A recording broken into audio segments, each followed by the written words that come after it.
The Pacific Northwest's legendary football rivalries are fading into the shadows, leaving fans nostalgic for a bygone era. But here's the shocking truth.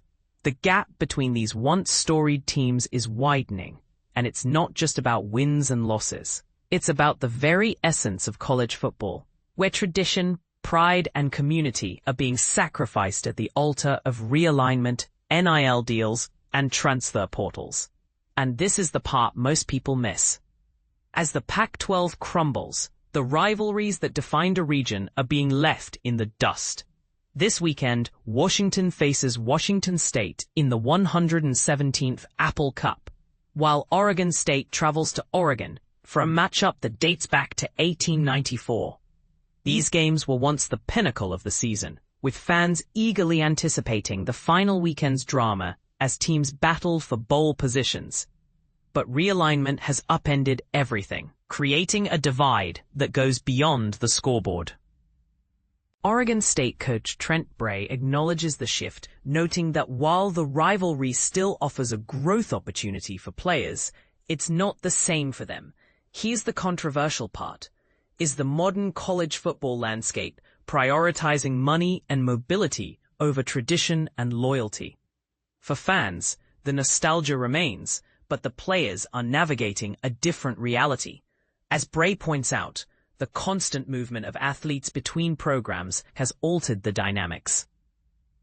Yet he remains optimistic, emphasizing the chance to compete against a top-level opponent in a thrilling environment.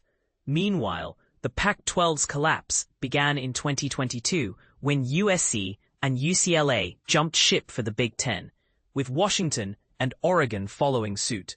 By 2023, the once proud Conference of Champions was reduced to Washington State and Oregon State, who struck a temporary deal to play in the Mountain West. Operating as independents this season, the Beavers and Cougars will face each other twice before the Pac-12 is revived next year, with new members like Boise State and Fresno State. While the Apple Cup is here to stay, the Oregon State rivalry won't be played next year, though it could return in 2027.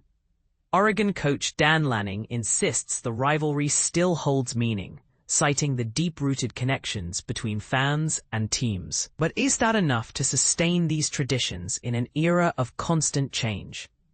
The dissolution of the Pac-12 has undeniably hurt the remaining teams.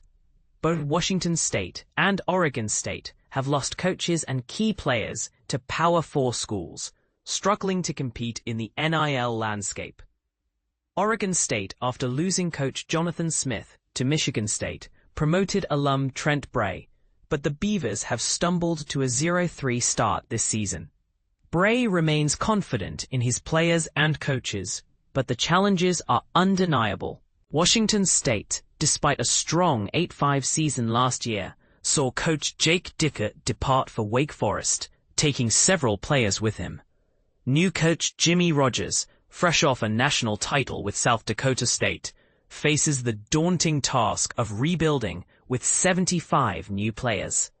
He refuses to use resource disparities as an excuse, focusing instead on culture and mindset. But can sheer determination bridge the gap created by financial and structural inequalities? As these rivalries evolve, the question remains, can they survive in a college football landscape that prioritizes profit over tradition? And more importantly, should they? We'd love to hear your thoughts. Do you think these rivalries can endure, or is it time to embrace the new reality? Let us know in the comments.